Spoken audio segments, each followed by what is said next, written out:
dark romance, so I'm sure we are in for a good time. And I'm going to hand it over to our moderator, let her introduce herself, and then we'll get started. Thank you. Hi everybody, how's everybody doing? All having fun? Yeah. Well listen, we've got an all-star lineup here for dark romance, so I hope you guys brought good questions. I got some pre-filled out, but hopefully we'll have some time at the end. Just real quick about me, my name is Jenna Doyle. I write Motorcycle Club Romance, and I have a queer poly adaptation of Midsummer Night's Dream up there as well. You can find me on the mezzanine level. I'm going to ask my authors to introduce themselves. Just tell us a little bit about your books and then where people can find you to sign in. Yep. It's up and down. You have to learn. There you go. I'm Angel Lawson. I write for my dark romance, I write the Royals of Foresight Do with my co-author Samantha Rue, who's upstairs manning the booth, and along with a couple other books. Anything? Where? Oh, you said upstairs already? I'm on the mezzanine level as well. The first right in the door. All right. Okay. I'm Jen Stevens. I write dark romance, but my most popular series is the Parallel Paperback, which is a dark romance. You can find me on the mezzanine level, and I think that's how I'm supposed to get it. Maybe. Just hold it. Okay, got it. Okay. Can you hear me? Now you can hear me. Great. Hi, my name is Lucy Smoke, also known as Lucinda Dark. I write dark romance. I'm most known for my Sick Boys series or my Gods of Hazelwood series, and then for fantasy, I'm most known for my Awakened Fates or my Mortal Gods series. And I am on this floor in the tiny little square at the front of the building, so that's where you can find me. Hi, I'm Santana Fyre. I am losing my voice, so you'll have to be patient with me. I write dark romance, mafia, stalker, action, sex con, and most recently, white shoes. So I've really spread myself thin recently, but yeah, you can find me upstairs on the mezzanine floor. Hello, I'm Santana Knox. I used to be solely a dark romance author. I just kind of write whatever I want now. I am in the dark room upstairs.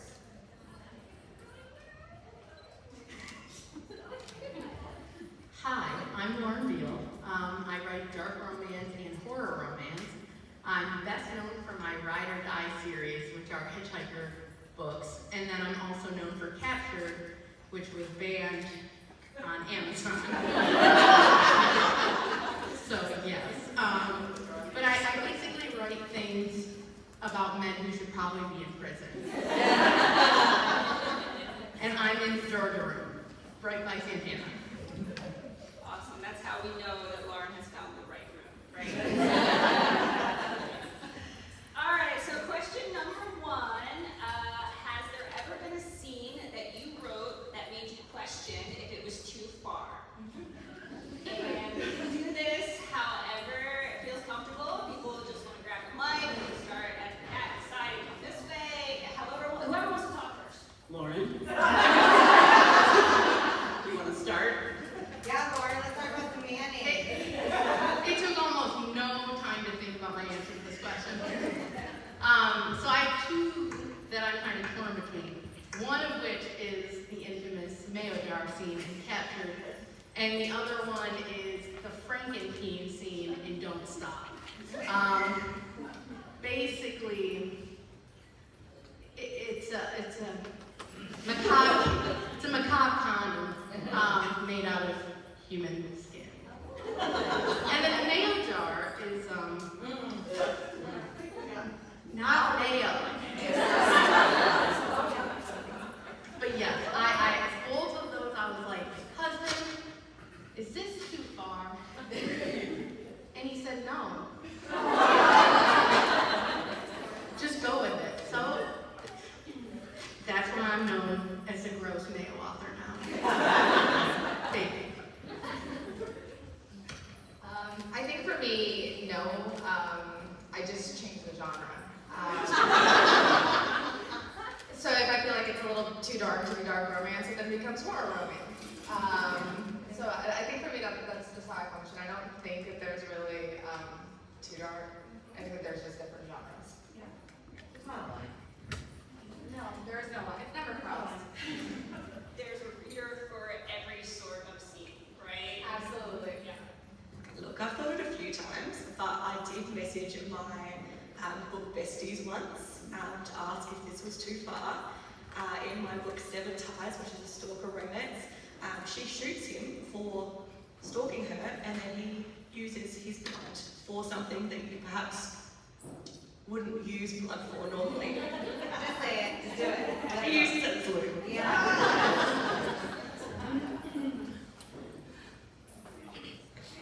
Hello? Okay. Maybe I should just keep this on and like facing away from me when I'm not talking. Sorry.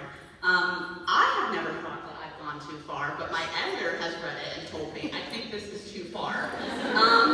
So I think I'm fine personally, but there have been scenes, and it's never really against like the guys. It's really against like the villains, like the actual villains, not like the main characters that are villains, of course, but like the ones that we actually hate, not the ones that we love to hate. Right. So there's some like knife in certain areas seen, and I'm not talking about the handle.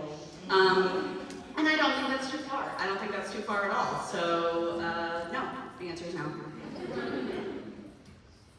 They make me feel like I write my letter. I have thought I went too far, but that kind of makes me question that. I mean, if I had said if I did write someone the night there was that but basically like any kind of like gory murder scene, I think I kind of was like, should I stop describing this? No. So that's it. I have no idea. We have a rule when we first started writing the series, like with the post-it note that says, don't hold back. So when we decided to enter dark romance, Sam and I, that was just the deal we made. And I tell people, like when I occasionally do coaching and stuff, and they'll say, well, I don't know. And I said, but the way I look at it is, if you're writing dark romance, you should make yourself uncomfortable. You should push yourself just over the line of what but more what your character will do. You want your character to you don't want them to go, in my opinion, gratuitous, where it's just dark or gory just to be that. You want to create a character who has their own moral compass, and you want them, as well as yourself, to go to that next place so that you can then figure out whatever your story is, how that fits in your story. So I don't think it matters what your line is. I don't know. Yeah. It's you and your character have to get comfortable with stepping over the line. And if you aren't uncomfortable, then maybe it isn't uncomfortable. Maybe it's just, we all do this more, right? It's like, it might be too easy. If it's really easy, it might just be too easy. So it should be the thing that makes you uncomfortable. That's my answer. Okay, do we have anybody on the panel who has had art commissioned of their scenes? All right, so this one is just for those. How did you go about describing your vision to the artist? So I think for me, I'm really lucky. I get to be privileged in the fact that my artist is one of my best friends, and she draws from reading my books. So she has seen those scenes, and I mean, she's now one of the first people reading my books. So it's to a point where I'm trusting her to design my characters for me, and then I'm putting those descriptions in the book. And that's how our relationship is now, and I think that that's why these scenes end up so perfectly captured, because she fully understands it. She knows exactly what it is, where it's not me describing a scene. She's read it. She knows it. She was there in her head. So, and I think it makes a big difference.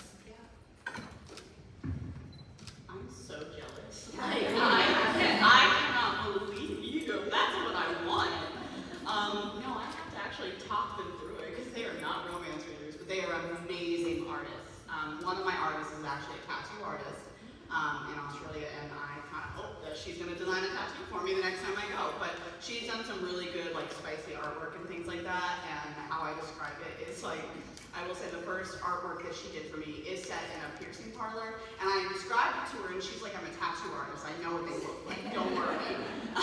So I think because she's like very open, especially I feel like spicy artists are usually very open to things, so they're not going to get squeamish or icky whenever I'm like, okay, now he's spitting into her mouth while he's holding her throat, and I want to make sure that the penis is right there. Because if you're going to get spicy art, that's what Angel said, don't hold back, you want the full Monty. So she actually has a line. She won't draw balls. Oh, that's okay.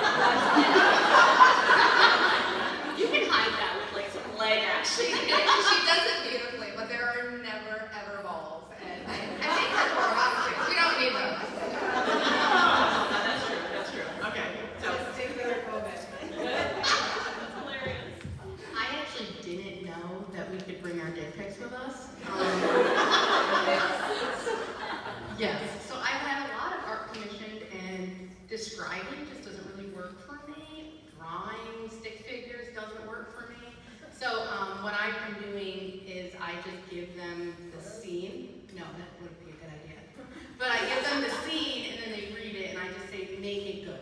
Like, I'm not gonna tell you anything, there's creative freedom, just make it good, and they have yet to disappoint me. So that helps to just give them the scene and be like, base it off that.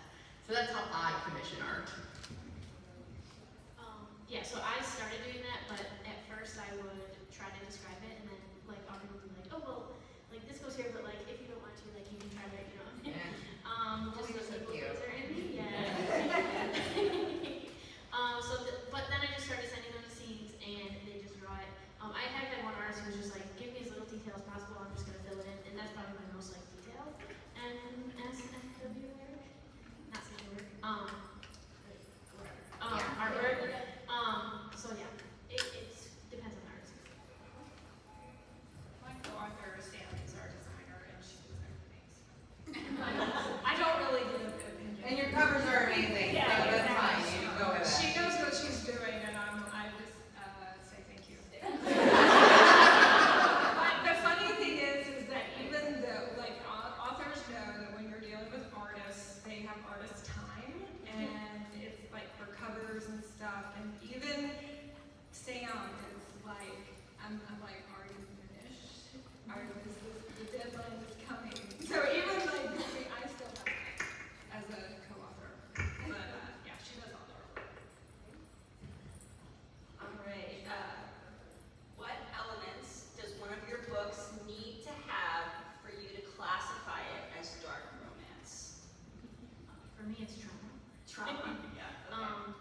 And just, I don't know, basic things that push past people's boundaries. Like, mostly, like my own personal trauma in it. Why you look at me? So, for me, I need dark romance to have the toxicity between the main characters. I find that when it's outside of the relationship, it's more like a romance with dark elements versus dark romance. I want the dark romance to be like, yeah, you need to be in jail, but I love you. So yeah, that's what I need for dark romance. Yeah, I think for me, I'm also in agreement. And it's not just toxicity, it has to be a certain type of toxicity where the darkness needs to be between the characters together. Because like I said, I read a lot of everything now, and Heartless Heathens, the darkness in the story is everywhere. It's outside of the relationship, but it's also in the relationship. But then I also have stories where the dark romance elements are only in the relationship. And then I have stories where, like my sapphic romances, it's sports romance, and it's heavy with trauma. Like you cannot escape the trauma. It's in every page, and there is toxicity between the characters, but there is no dark romance in it for me. Like I consider them heavy books. I don't consider them dark romance. And so I just think that there's that certain something between the characters that you're going, they are not for each other, but by the end of the book you realize that they were made for each other. And I think that that's the line for me. me, I just need to have a male main character that is so morally grey that he also belongs in jail, and almost certainly has sort of made himself and the female main character progress their relationship, perhaps when the female main character is hesitant about that relationship. I'm gonna be honest, when I first started writing dark romance, Sick Boys, Be a Little Savage, I did not consider it dark romance. I sent it to my editor and I was like, this is romance, right? And she goes, like, this isn't fucked. Like, you need to have a list of trigger warnings. I'm like, I don't really think it's that dark, but there's like essay on scene, on page, there's like trauma, there's like, it's a lot of enemies to lovers. And I realize, I think, now that I'm several years into my career and several books into the dark romance, that I like the trauma. I like the trauma and the toxicity, and I like it to be outside and in a relationship. I definitely like what happens when dark romance is introduced into relationships, because that causes a lot of push and pull. So enemies to lovers is one of my god tier favorite tropes in the entire world, and it's because I love the idea of hating someone and yet still falling in love with them, and all their flaws and all their faults included. But dark romance as a whole, just for me, it's just, I need poor coping mechanisms, alcoholism, being mean to the girl they like, but I don't really like it when my female characters are like weak against that. I want them to have just as much trauma, just as much problems.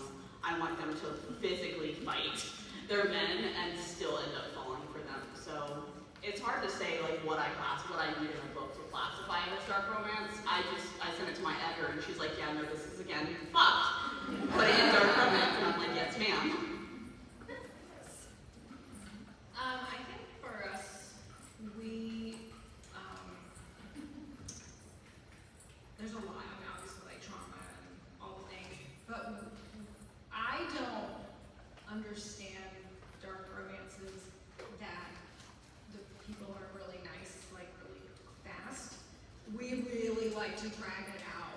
And We know. Quite Jewish, by the way. Quite Jewish. so just when you think everybody should get along, it actually gets worse. So that's kind of how we do it. It's like we'll even talk. We're like, it's a little too soon, and we really struggle, and the readers probably could look like we struggle with everybody actually with the grovel or the apologies or everybody, because we're like, I don't know, would they really apologize because they're terrible people? I don't know. So that's the balance that we try to hit, is that everybody really isn't very nice for a long time, and then they really, really have to work through their issues. Well, as soon as they're nice, the book is over. As soon as they're nice, the book is over, and so if they are going to be even remotely nice, they have to have a really big other bad that they have to deal with, and then they still have to deal with all the trauma they've inflicted on one another. So it takes a minute. It takes a minute. What was one of the hardest scenes to write and why? Why are we? I'm not looking at this box to know about the mayonnaise scene, right? I wasn't even going to say anything about that. She's like, that was a breeze. Yeah, that wasn't hard. That was very self-explanatory. Okay, the one that got me was, and you guys can think this is nothing, or a lot of something, I don't know. But when, in Across State Lines, when he made her suck off the urinal handle, I physically gagged. And I sent it to my editor, and I said, I think I should remove this. Now, mind you, I'm somebody who doesn't even touch door handles. So she said to me, and her response was just, Lauren, this is your trigger, and I think you should leave it in, because I don't think it's going to be anyone else's. So that is something that was hard for me to write. It's very out of my element. I would have actually rather have died. Yeah, I So- always found it a trigger.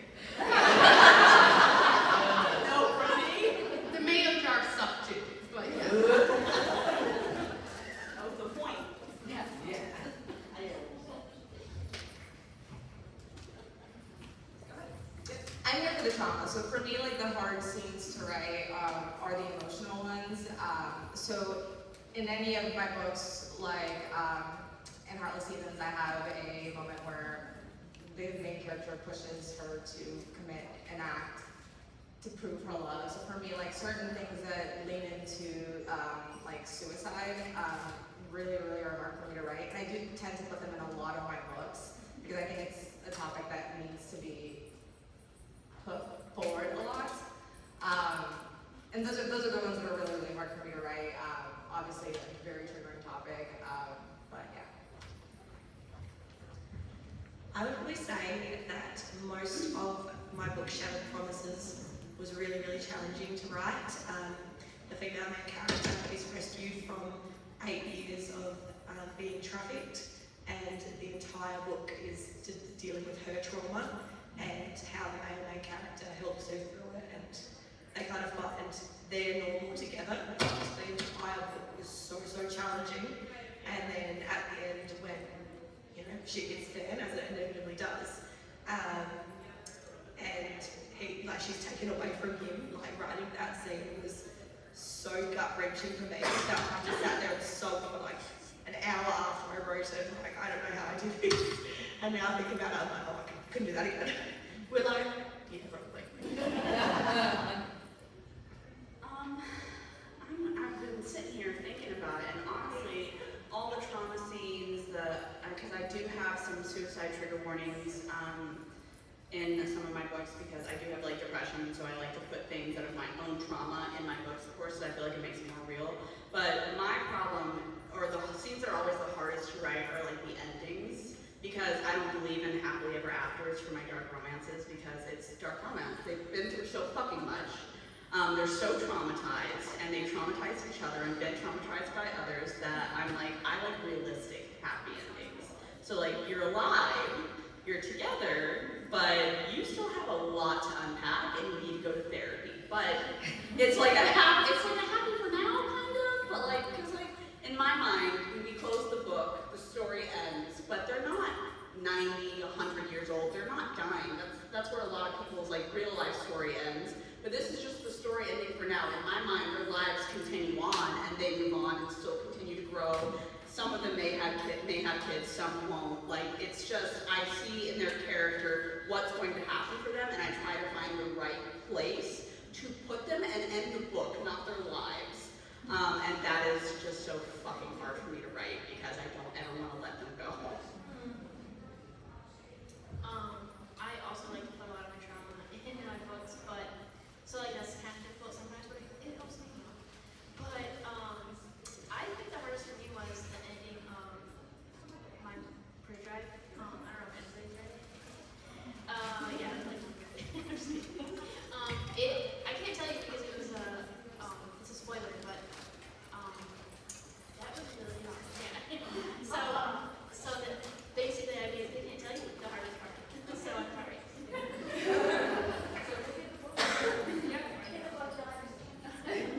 I think the hard parts are the most fun parts. So I don't have an answer to this question. Tap out. Yeah. I think those are the hardest scenes, the craziest scenes, the most dramatic stuff. I am like, we hold those to the end, and we're like, I can't wait to write this because all this other stuff is really, that's tedious. I don't know. The nice parts when we're nice to each other. That's no fun. Yeah. That's why you're on the panel, right? All right. So what do you do to get inside your character's head? Absolutely not. So I like get in their head because my characters are so terrible as like people that I physically can't put myself in their heads. They tell me what's in their heads though, and that's what I put on paper. I don't think I want to be living in any of their heads, to be honest. But yeah, they tell me all I need to know. I'm crazy. Unlike her, I am all of my characters. I literally am maladaptive to daydreaming my way through all of this, and unfortunately it is what it is. So yeah, all of my characters are just like the toxicity in me, the dark parts of me, my intrusive thoughts, all the stuff that, you know, I don't even tell my therapist. I just put it on pages and go for the best. Yeah. Like I go, okay, what shitty part of me am I gonna put into a book this time? And that's what I do. Honestly, I think I spend more time in my characters' heads than I do my own, so I don't really have to do anything to get into their heads. I'm just kind of permanently there. And then when the book ends, I'm just jump into the next characters. My husband can attest to the fact that my brain and my life are pure chaos, and that's because I try to be so many people at once. And real Montana does not get very much airtime. Well, first of all, I would say that I think I will do just fine in prison. So, I'm cute, I think I can be funny, so I will find myself a nice girlfriend to take care of me. So I don't mind getting into crazy people's heads. But really, it's more like a lot of these people are sometimes who I wish I was. I'm not. I'm definitely not that kind of person because I will try not to go to prison if I can help it. But yeah, so I am also perpetually in my characters' heads because they are who I wish I was. It's like, how would I do it? Now, how would I wish I would do it? I wish that I could lob a Molotov cocktail at somebody's door just yes. Off. So that's what I wish I would do. So that's what I put in the book. So yeah, just constantly me as who I wish I was. Yeah, I am also like part of my characters. I think it's like all the toxic parts of me, just like Santana, but sometimes I think just writing through it is how I get clear heads. Like if I'm starting a book, I struggle so hard at the beginning because I have to like get meshed in with them, and then I'll be doing those kind of things like I'm not, you know, like who am I right now? So that's what I think. I think we just like to go really deep, and like they're definitely running the show, but we, since it's reverse harem, we try to make sure that the guys in particular have like very distinct personalities, and so we really have to figure out who they are.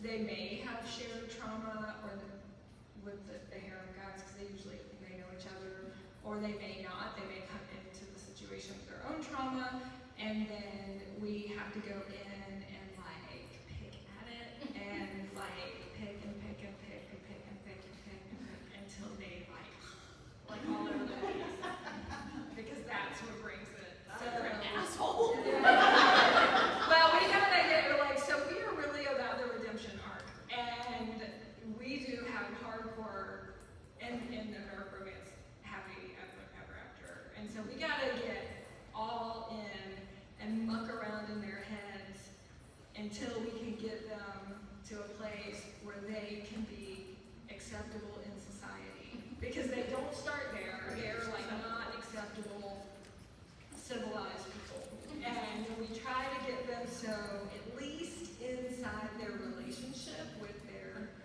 their love interest that they are at least acceptable there and like not exactly feral any longer.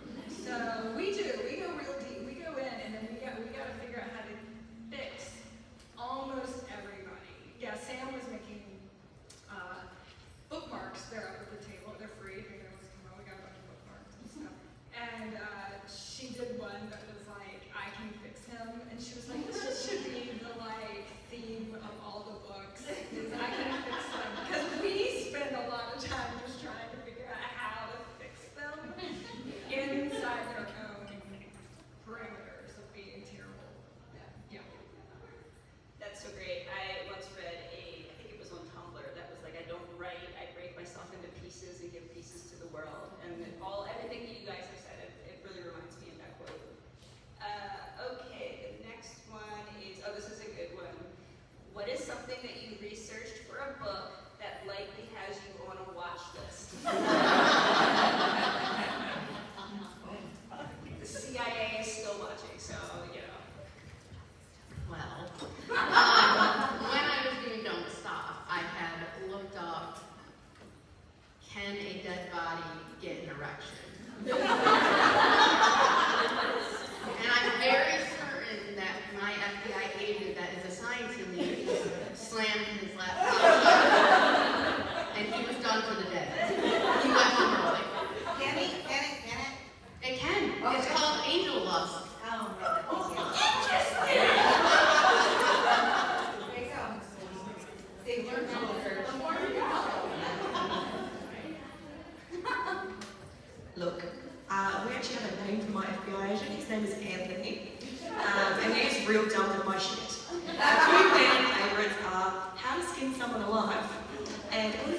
it's been waterboarded.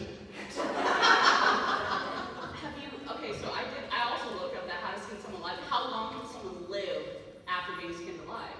I can't remember that I did write It it was in just a couple hours. It was a while. Yeah, it was quite a while. Mine wasn't necessarily, so when I do research, have you ever heard of method acting? Yes. I feel a lot of you got really worried. Don't worry, I have not actually killed someone in person in real life, okay? However, when I first started dark romance, and I was like, okay, like, he needs to choke her. What's it like to be tied up? And then I had this friend of mine who, and I did this at fucking Book Bonanza a couple of years ago. I did a whole panel and taught people how to fucking choke, like, how to aptly choke somebody without making them pass out. So I had him the first time. I had him tie me up and choke me until, like, I almost passed out, and he got real. I was like, you seem too interested in this.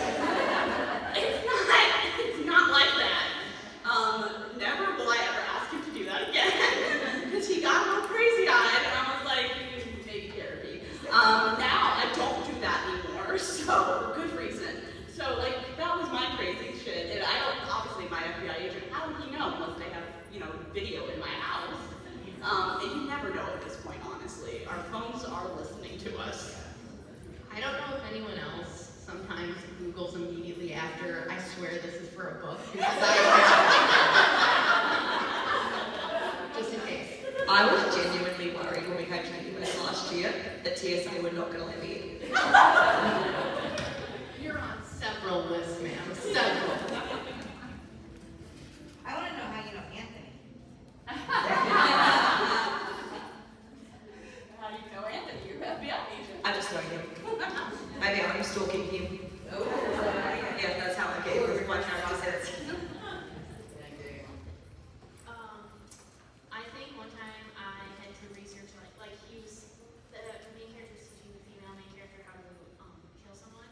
So I obviously don't know how to do that. So I was like, I had to look up the best knife points, the best places to stab a knife to kill someone and make them like bleed out the longest. You know what I'm saying? I didn't care. I didn't Google. I swear this is for a book at all. I just whatever.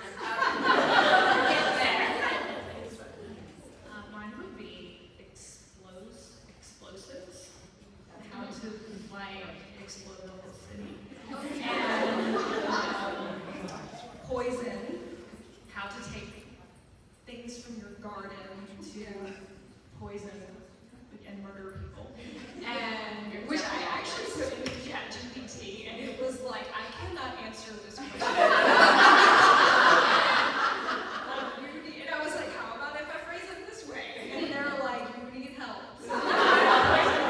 Even AI was like, no. Yeah. And then I don't think this put me on like FBI list, but I don't know what list the lactation cake put me on. The last series of the Princess. Yeah. Okay, everybody remember this is the trust tree, right? Everybody climbs, nobody falls. All right, how do you determine what makes the trigger warning list? Sometimes I like being a silly little goose. So like in Heartless Heathens, I do have a content warning for too many Tolkien references. So there are too many Tolkien references in there. Lord of the Rings and Ohio. Ohio is a trigger warning in my horror romance, No Way Out. And it's a very valid trigger warning. But again, then we go into the more normal things, and I think some are obvious when you're writing. I tend to do it when I'm writing the scenes, so that way I don't forget. But I have also learned that I am not easily triggered, so I think that's why it's really important to have sensitivity readers. Every single one of my books I've had sensitivity readers from the beginning. I try to get multiple people of different kinds of backgrounds who I know are going to be either triggered or aware that they can bring these to my attention, because I've definitely missed things. I mean, I've missed things like literally as simple as like sexual assault on a child, because I was not triggered by it when writing it, and so I forgot about it. So I think it's important to have different eyes looking at your books before they come out. I will say I do a similar method I don't really have triggers unless you count the urinal handle. But I have to really rely on some readers to be like, can you, when you're reading this, can you just jot down everything you think could be a trigger? And then I often use that list. It's just, I don't see them as I'm reading through even the second, third, fourth time, I miss it because it's just not something that I have that personal issue with.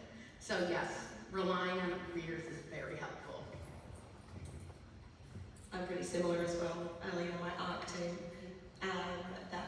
But I have the bulk of the non-con, dub-con, and child sexual assault, human trafficking, anything like that is like a kind of obvious one, I suppose, and the ARC readers who kind of know me and know what I write, they can fill in the blanks. It's, at this point, I think I'm much better at pulling them as I'm writing than I was when I first started writing dark romance. I recently updated my trigger warnings from my first book because I was like, oh, that's missing, oh, that's missing, oh, that should probably be on there, that are just a bit more, not as obvious as some of the other ones.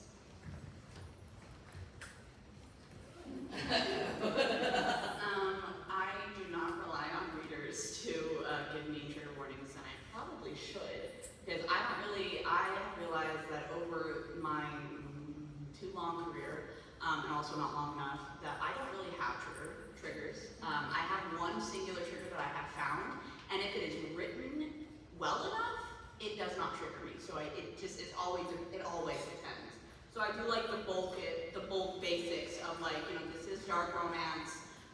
There could be, SA or death, violence, gore, like all of this. Like, so if those like things that you can't expect in a dark romance trigger you, I would have like a friend who does not get triggered to read them, and then let you know if you're good or not. Otherwise, like I pull as I go, like you would, and then hope for the best. It has worked out thus far, so I don't think I'm doing it poorly right now, but I could be wrong. So if a reader does message me and it's like, hey, this triggered me, you should have it, I will definitely go back and put it in the book, but it doesn't happen very frequently. There's also been times though where I do put a list of trigger warnings and then people get upset because they're like, oh, that triggered me, and I'm like, it was in the trigger warnings. So it's hard to like pick out what will trigger everybody because I'm not everybody, I'm one person. So I just try to do my best to be like, read responsibly. If you're worried about it, have a friend who does not get triggered to read it, and then tell you if you're good or not, because that friend will probably know you better than I do. I reference like a few lists on like Google, like I'll like Google trigger warning lists. Usually it's like for TV and movies I'll find it. So I make like the book list, and then I rely on my art readers to kind of tell me if I should add more or whatever. And then obviously if your was like this triggered me, I would just add it in. So yeah, I Google.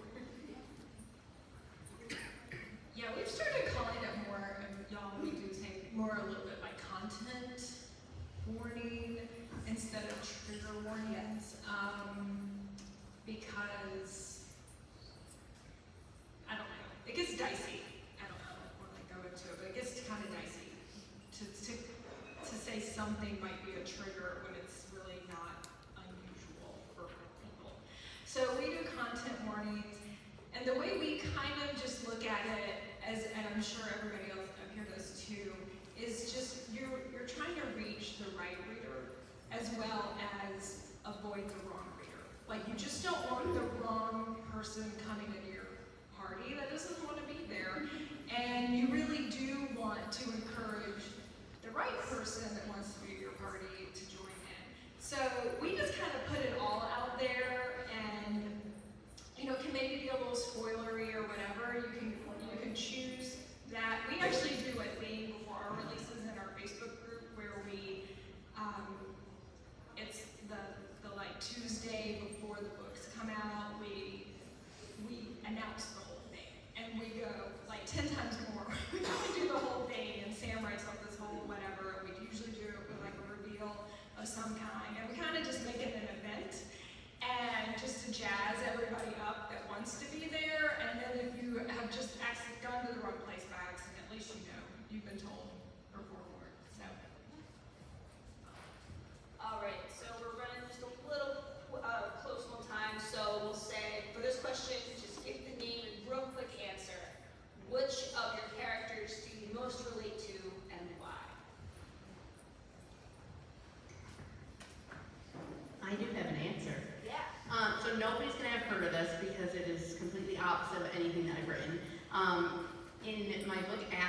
lot of anxiety and germophobia, and there's aspects of his personality that are just really me, and I poured myself into that character. So nobody really knows it exists because it's not dark. It's kind of dramatic and funny. So yeah, that's the character I relate to most, and I fortunately don't relate to many of my other ones.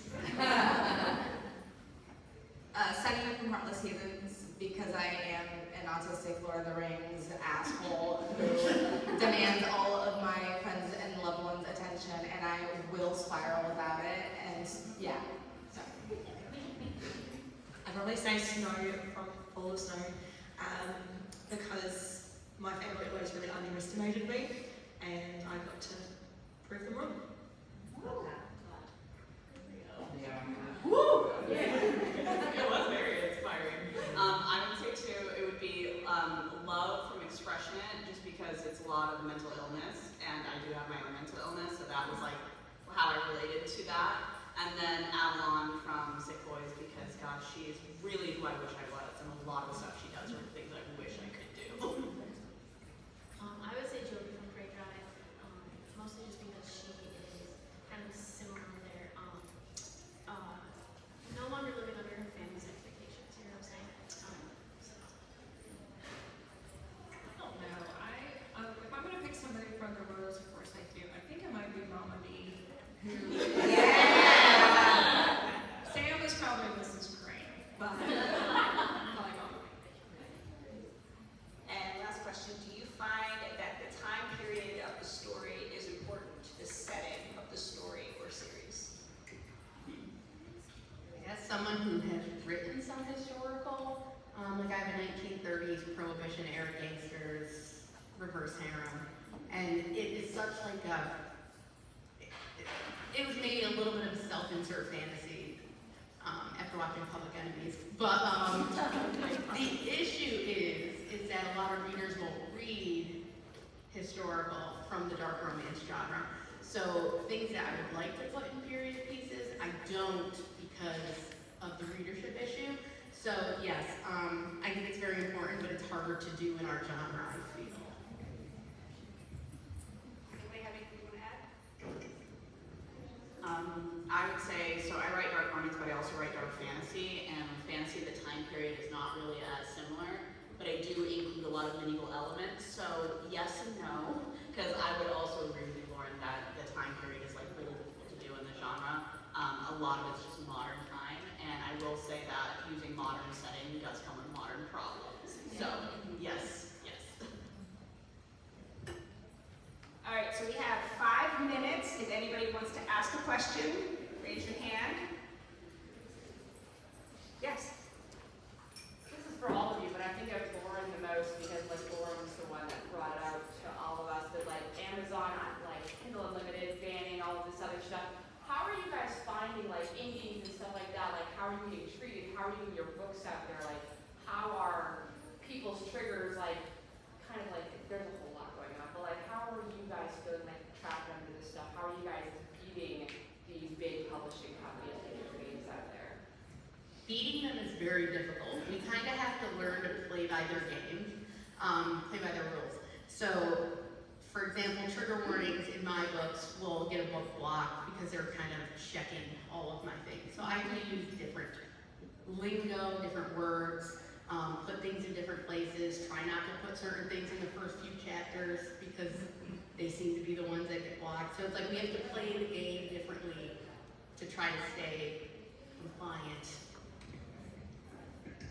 I think there's also like a certain aspect of, I think that they're also targeting certain authors maybe, because I do not have the same problem she has. I have sex on the first page.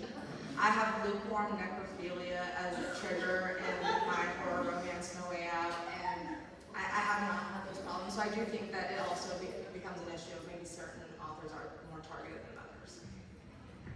I agree as well. I have started I have changed my trigger warning page to a content no page.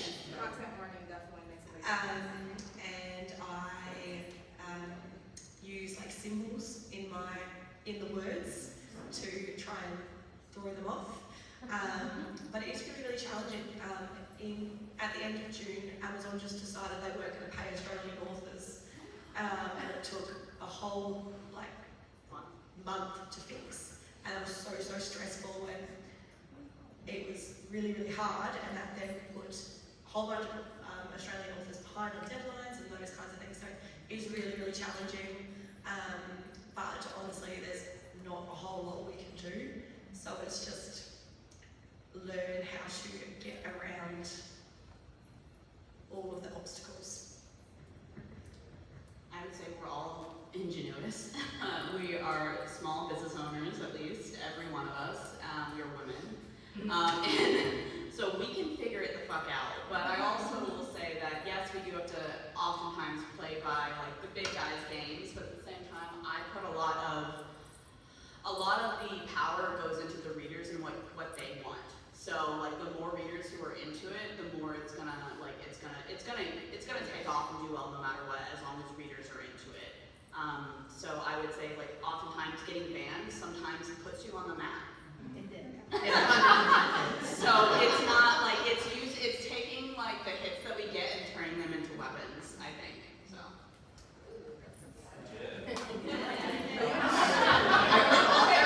Is there anything we can do as readers to help support you and Talk about the books. Yeah. Talk about them, read the books, Sure. share the Well, books. I do that. They're doing a great job. Yeah. They're doing fantastic. Thank you. Anybody else have another question? All right. Well, we are right at time. If you did ask a question, please come up and see our friend Lucy. She might I have books if you want Yeah, them. she has more for you. So like anyone who like If you ask a question, I'll get a book. Oh, Okay.